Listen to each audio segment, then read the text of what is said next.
Madam Speaker.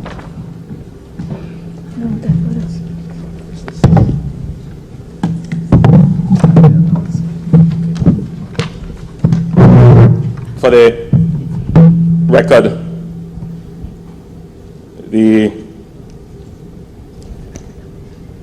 Prime Minister, Andrew Holness, Minister of Defense and Minister of Economic Growth and Job Creation, the Honorable Dr. Horace Chang, Deputy Prime Minister, Minister of National Security, Dr. the Honorable Nigel Clark, the Minister of Finance and the Public Service, the Honorable Robert Montague, Minister of Transport and Mining, Senator the Honorable Kamina Johnson-Smith, Minister of Foreign Affairs and Foreign Trade, the Honorable Audley Shaw, Minister of Industry, Investment and Commerce, the Honorable Olivia Grange, Minister of Culture, Gender, Entertainment and Sports, the Honorable Carl Samuda, Minister of Labour and Social Security, the Honorable Edmund Bartlett, Minister of Tourism and Leader of Government Business in the House, Dr. the Honorable Christopher Tufton,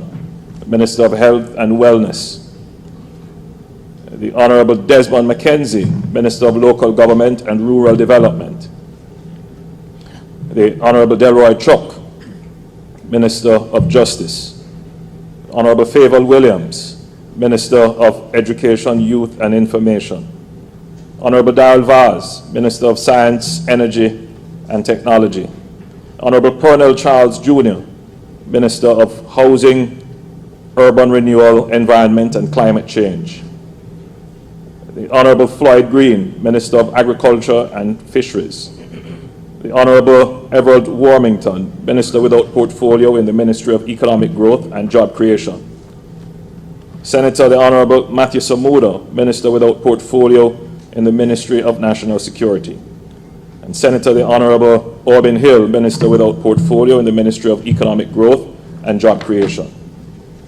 The Ministers of State are the Honorable William J.C. Hutchinson, Ministry of Transport and Mining, Senator the Honorable Leslie Campbell, Ministry of Foreign Affairs and Foreign Trade, the Honorable Orlando Terrelon, Ministry of Culture, Gender, Entertainment and Sport, the Honorable Xavier Main, Ministry of Labour and Social Security, the Honorable Robert Morgan, Ministry of Education, Youth and Information, the Honorable Juliet Cuthbert Flynn, Ministry of Health and Wellness, Dr. the Honorable Norman Dunn, Ministry of Industry, Investment and Commerce, the Honorable Marsha Smith, Ministry of Finance and the Public Service, and the Honorable Homer Davis, Ministry of Labour, Ministry of Local Government and Rural Development, and our Attorney General, Mrs. Marlene Malahole Ford, QC MP.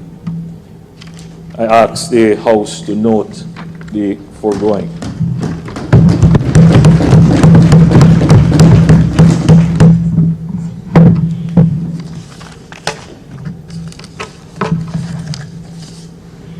Madam Speaker,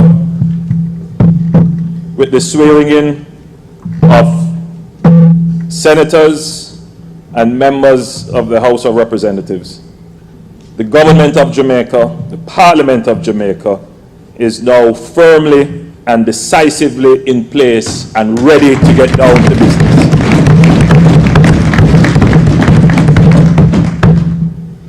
Madam Speaker, I stand here as Prime Minister for the third time, humbled and honored to be the steward of the affairs of the people of this country at this time in our history.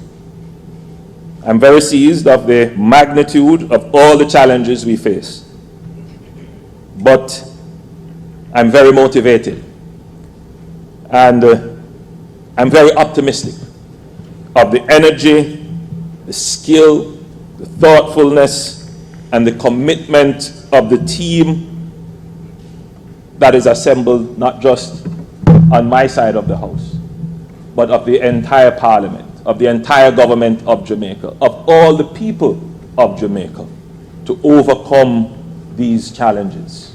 We will as a country recover stronger.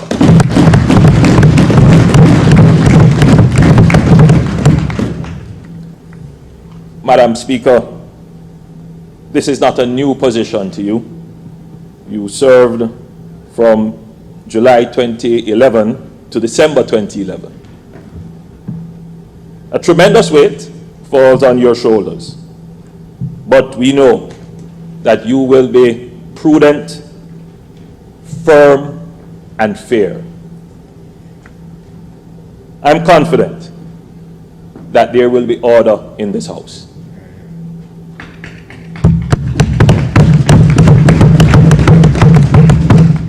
If you permit me, Madam Speaker, to respond directly to the Leader of the Opposition in a very useful observation and indeed suggestions, sharing the concerns that I have raised as well regarding the low voter participation in the poll.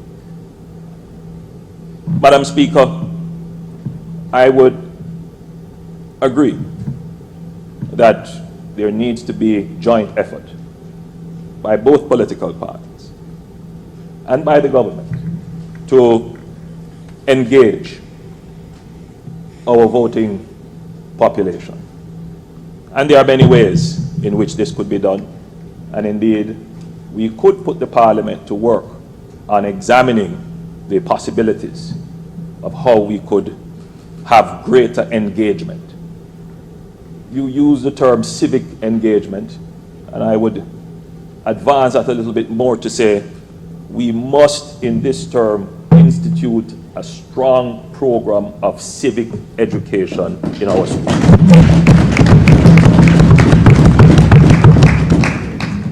But, Madam Speaker, my opinion is that the most immediate effort at engaging the voters starts right here in how we conduct ourselves as members of Parliament, as representatives of the people.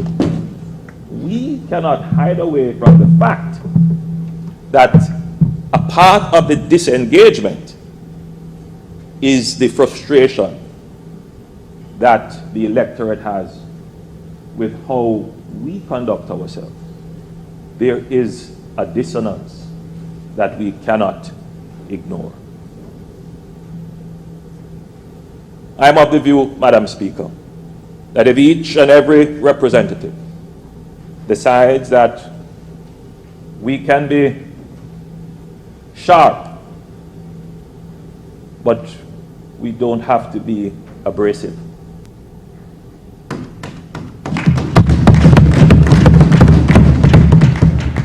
We can be robust, but we don't have to be disrespectful and rude. If we decide to elevate our level of representation and to truly represent the integrity and dignity and efficiency of the offices we hold, we can, by dint of that alone, re-engage and reignite in our citizens and in our voters the appetite for participation in the most important right, the right to elect your government. I urge all members to, in carrying out our duties, seek to the highest level of dignity and efficiency in public affairs.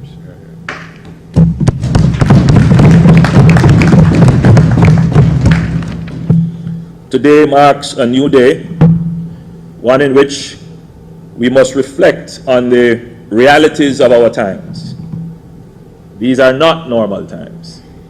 We have no choice but to learn to live with the COVID-19 pandemic while taking all the necessary measures to prevent the spread of the disease. The pandemic requires us to work smarter and to be more adaptable and to find ways to increase our productivity. The fact that we are here at the Jamaica Conference Center rather than at Gordon House underscores that these are not normal times. Madam Speaker, this is not how our parliamentary affairs are physically arranged. Normally it requires an aisle and we face the members opposite. This present arrangement, whilst I was initially concerned about it, I believe it probably could work. The new parliament, which has already been designed but not yet built, contemplated an arrangement such as this, which is probably a more cooperative arrangement. And I would not be averse to looking at it, except that we would not want it to delay. But, Madam Speaker, the new parliament is on the agenda still. And I had a word with the Minister of Finance just last night regarding its financing. Yes, the budget would have to be scaled back to the times in which we are. But you would see that it is absolutely important that we proceed with the new parliament. Our current physical arrangements would not be able to accommodate us and our business.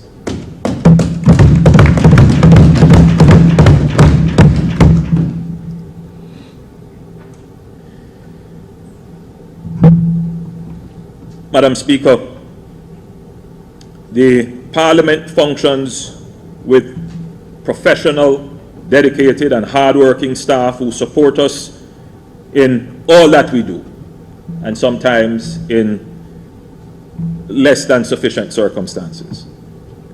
They give sterling service to us as members, and by extension, the people of Jamaica. And I want to salute the parliamentary staff, the clerk,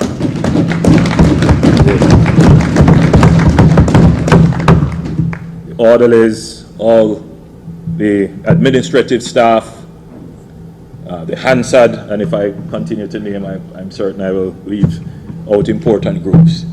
But on behalf of the entire Parliament, I want to extend our heartfelt appreciation for the service that we get from the staff of Parliament.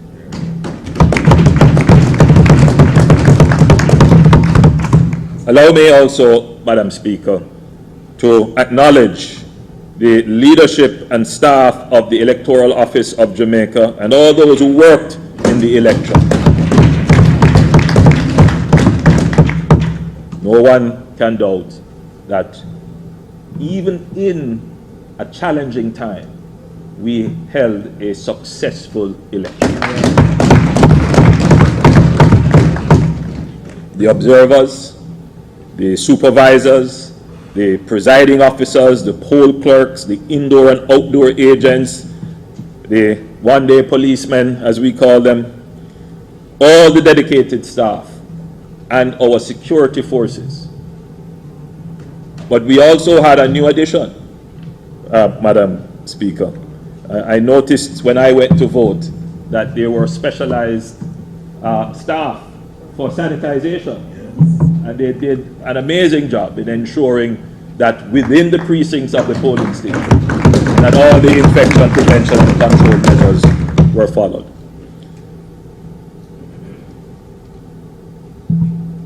Madam Speaker, as Member of Parliament,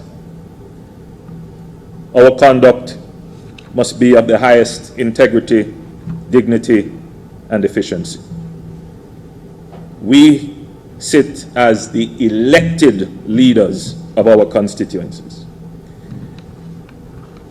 And sometimes, Madam Speaker, we tend to want to narrow that role and to say that the role of representative is limited to the function of securing responses from the government securing funding from the government. But, Madam Speaker, people actually look up to us as role models. And oftentimes, in our conduct, we tend to forget that on PBCJ, when we are being broadcast, that there is a primary school child looking on their television screen, searching for someone that they can model. And we must never forget that we are role models. Outside of that, Madam Speaker, the new members coming into the House may all be at this point searching for their space and their role and their function. What will I be doing in Parliament?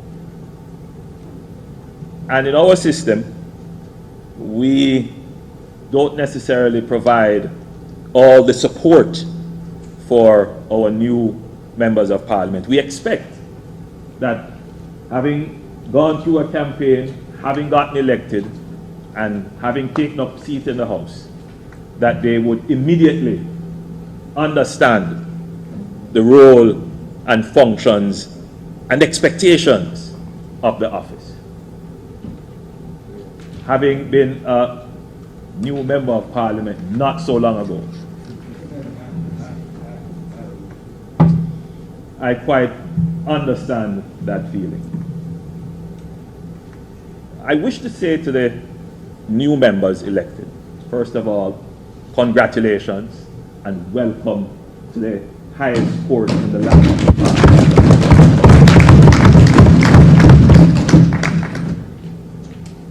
I wish to join with the Leader of the Opposition and indeed the Speaker of the House to make special note that we have greater representation of women in the House.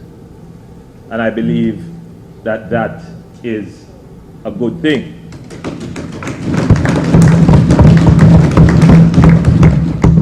I'm told that former Prime Minister Edward Seaga used to say that if you want a job to get done, then the best job for it is then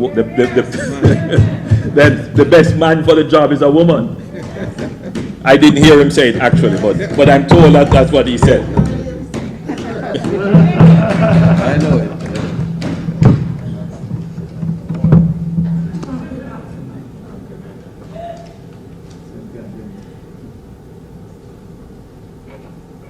But Madam Speaker,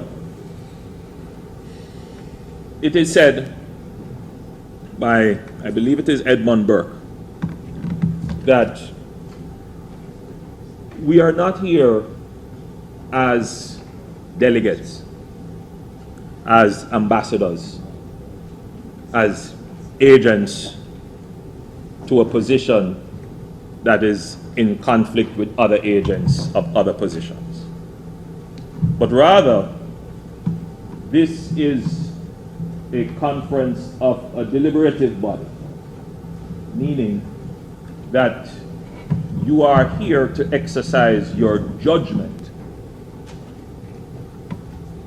on matters of national importance.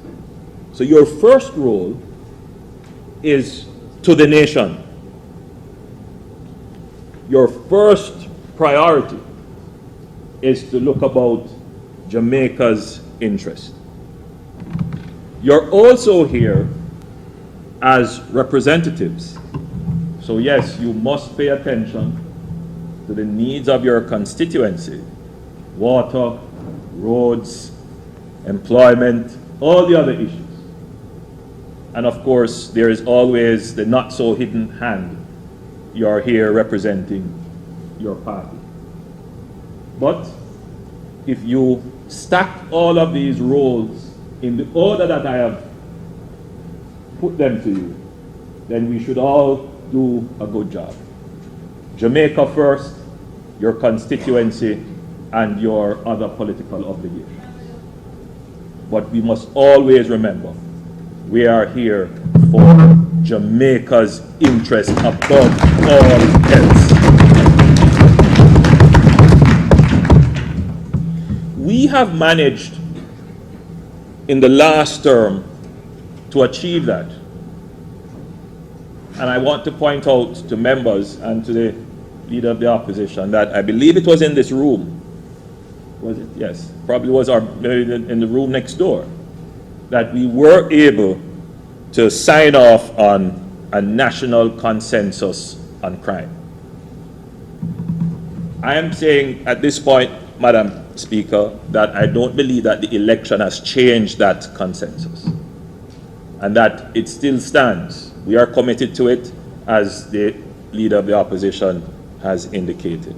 I take seriously what he has said in his presentation, that there needs to be a greater sense of cooperation if we are to overcome the significant challenges that this country faces at this time.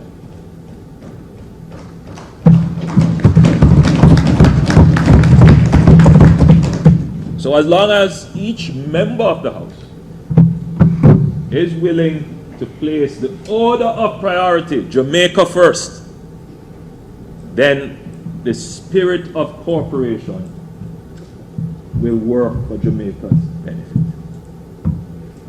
So I declare here, Madam Speaker, that though we have an overwhelming majority, it is not the intention of this government to proceed in a way that would ignore the views of the opposition.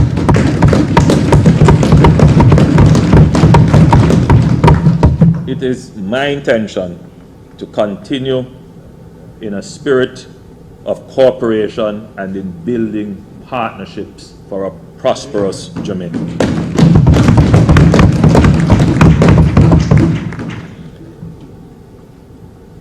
We need partnerships and cooperation to continue strengthening our macroeconomic stability. There are many things there that we need to do. We need to complete the operational independence of the Bank of Jamaica, the implementation of a fiscal council. We need to safeguard the revenues of the government of Jamaica. We need to continue with our policy of low and stable inflation. We need to achieve foreign exchange reserve adequacy. We need financial sector stability. And these, Madam Speaker, will have to be pursued with great participation and cooperation from the private sector. So we will continue as a government and as a parliament to engage the private sector to ensure that our economic recovery is certain.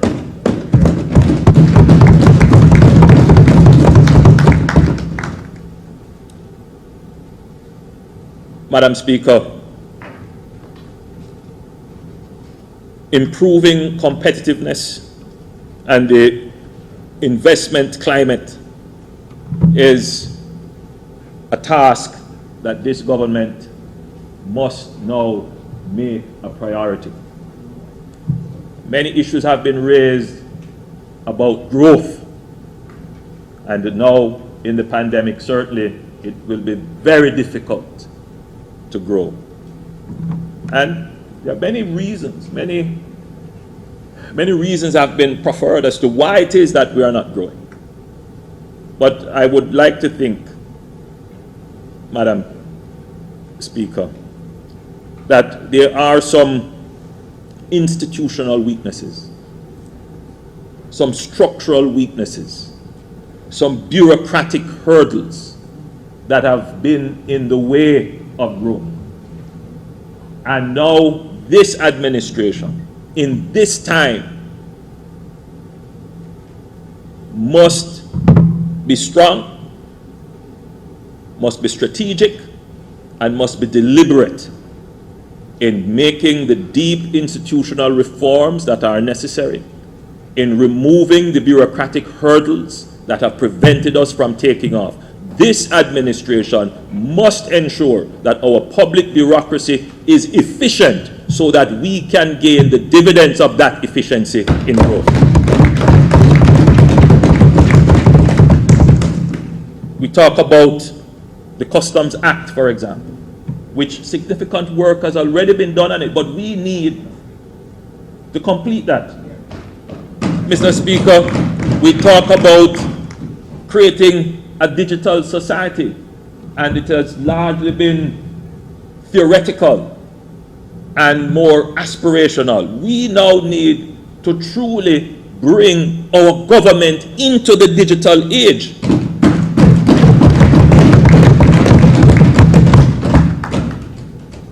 We have no excuse. We must bring the NIDS bill to this House and have it passed. Yes.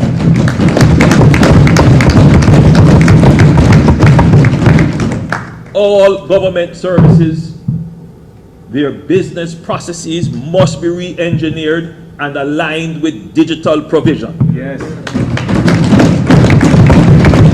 The pandemic has taught us, Madam Speaker, that we must reconfigure the way in which we do business and organize our society, because much of what we have done in transactions physically can be done virtually and far more efficient.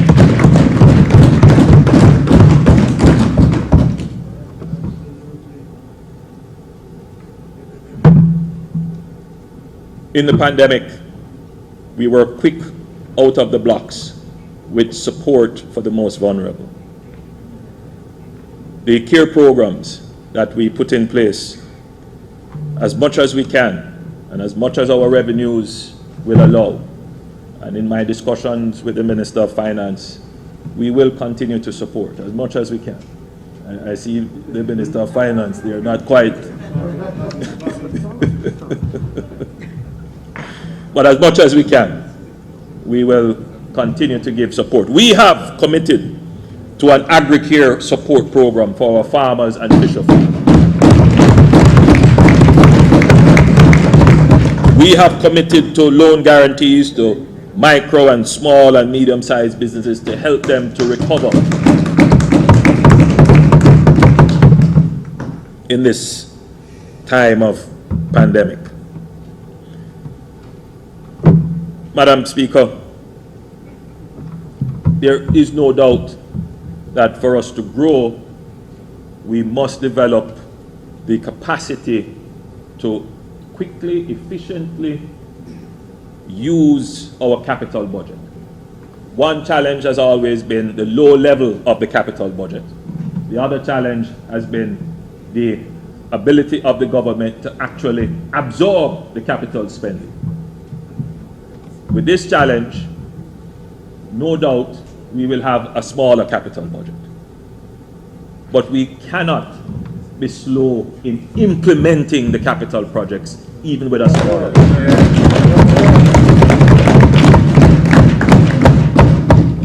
And to make up for whatever cuts there would have to be in the capital budget, we must now more than ever engage the private sector. And our program of divestment of government assets, of public-private partnerships, that program must proceed with speed and alacrity to ensure that the capital spending that we need continues. And also, Madam Speaker, it is a strategy of giving the opportunity to the average man to own a piece of Jamaica. Because when we talk about ownership, we tend to limit it just to land and housing. But we want to develop an ownership society, an ownership culture where our people are not just struggling to get land or struggling to get a house, but we want them to have shares in some of the most profitable enterprises in this country. That is how we build wealth. That is how you create household wealth. So we will be continuing Madam Speaker, on our program of divestments, public-private partnerships. Madam Speaker, investing our health systems and infrastructure is a major commitment of this government. And we are going to be upgrading, including significant upgrades to a number of hospitals, health facilities, and we will be improving our laboratory and surveillance systems to ensure that we can continue to manage this COVID-19 pandemic.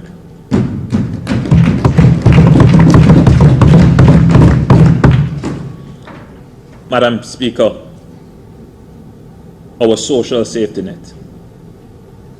In the time of this pandemic, there is no question that issues of equity and fairness have arisen.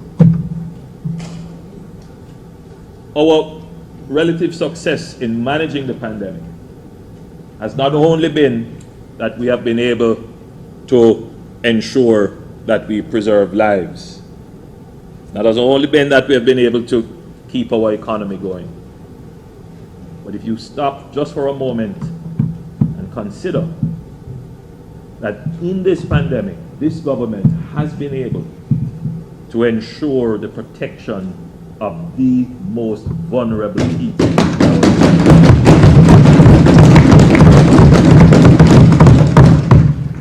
No doubt the pandemic has thrown up weaknesses in our social safety net. And I believe it is now time, and I'm certain that we will have cooperation in this regard, that we need to have a reform of our NIF, our National Insurance Fund, to make sure it is more robust and that it is protected. We need to reform our NIS system to ensure that there is near universal participation. We have committed to a social pension for those persons who are senior retired, who have no coverage at all. We have committed to reforming all the social taxes to make them easier to be paid. And those reforms will require the Parliament to participate in the consultations. It may even require parliamentary committees to work on developing the policies. And therefore, I signal now that we will need the cooperation of the opposition in carrying through these reforms. Education, Madam Speaker. There is no question that the future of this country relies on the development of solid human resources. People who are pro-social in nature and outlook. People who are pro-growth in their transactions. People who are peaceful. People who seek to resolve conflict not by violence, but by reason. We have put in place a commission to review our education system. And that commission is working, and I have received some reports as to how they are progressing, and I'm pleased to report to the Parliament that they are progressing well and should be on track to deliver their report. Once that report is delivered, the government will stand behind the recommendations with the necessary budgets to ensure that we can reform our education system. Outside of that, the government has committed to fast-track the development of 6 new STEM schools, science, technology, engineering, and mathematics focused schools. And we will also build 1 school for the creatives and the performing arts.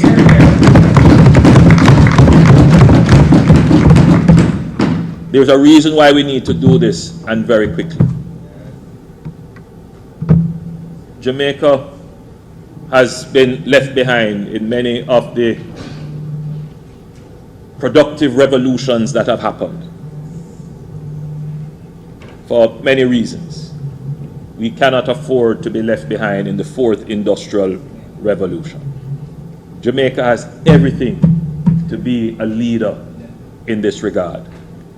And so, Madam Speaker, we are going to be emphasizing now the development of human resources to form the foundation of a new industry in Jamaica for coding and artificial intelligence, for the expansion of knowledge services. We have the basis already with BPOs. We are seeing some light with knowledge services, but we can do much more. But we must provide the skills to do it. So the government is making that decisive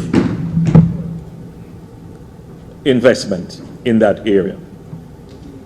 And to support that, the government is also looking on ensuring that we have the physical highway to do it.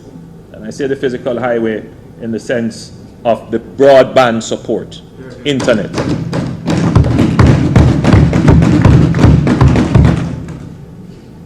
Last administration started work with private sector partners under the COVID recovery task force as to what we need to do to ensure that we have world-class broadband infrastructure that can manage the needs of today, but is also future-proof.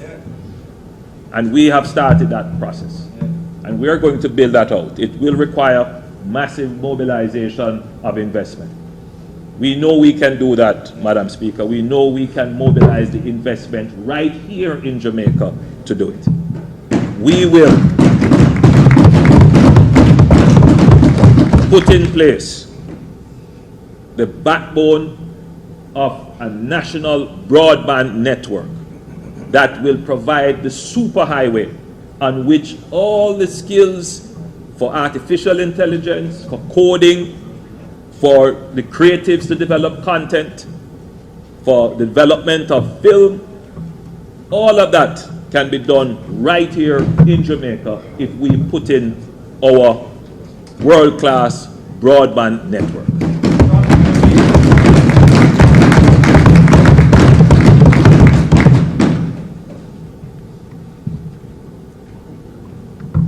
Housing. Madam Speaker, housing, community development, rural development. This is an area in which the government has to pay close attention. And when I'm saying housing, I'm also including in that water.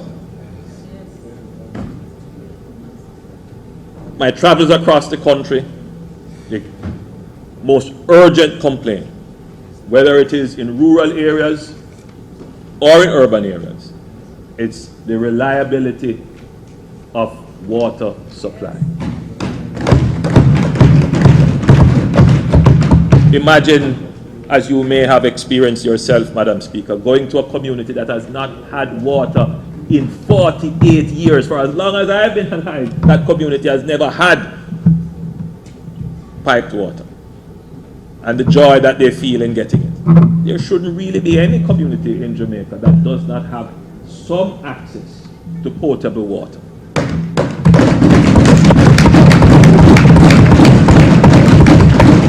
And Madam Speaker, I'm not here saying that this is going to happen with the snap of a finger in 5 years' time. But we need to do what we probably should term as some nation-building investments. We did nation-building investments when we did the Mona Reservoir, when we did Hermitage. Those have lasted us for a very long time, and we still continue to benefit from them. But we haven't in recent time done anything of that magnitude. And we have started to develop a plan that would put 100 million gallons per day into the system that will serve the southern coast of the island, which would significantly relieve the water shortages that are experienced in this section of the island. We could go on, Madam Speaker, but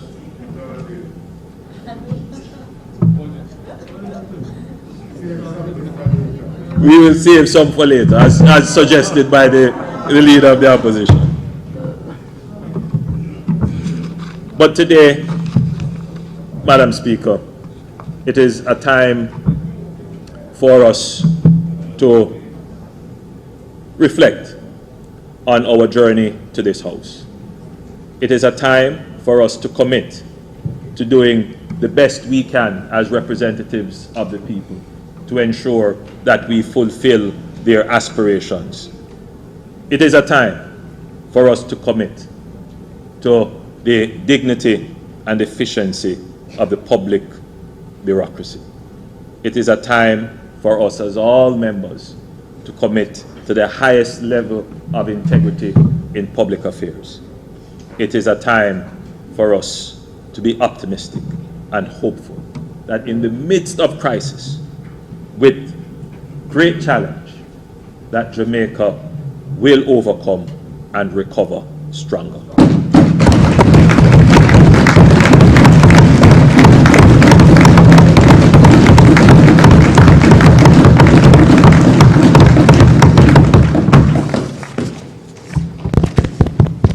Thank you, Prime Minister. Members, may we recommit the item announcements? The question is that the item announcements, we have a recommittal of that thing. Those in favor? Aye. Well, the ayes have it.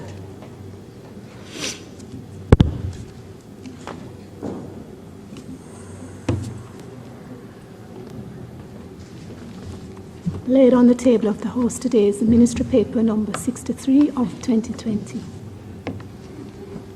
Appointment of Cabinet Ministers of State and Attorney General, September 2020.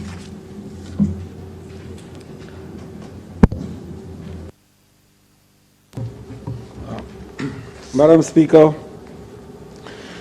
the Ministry Paper having been laid, I now have the honor to announce that the Electoral Office have advised that the following persons have been elected members of the House of Representatives. Edmund Curtis Bartlett, MP, St. James East Central. Dave Hume Brown, MP, Hanover Eastern.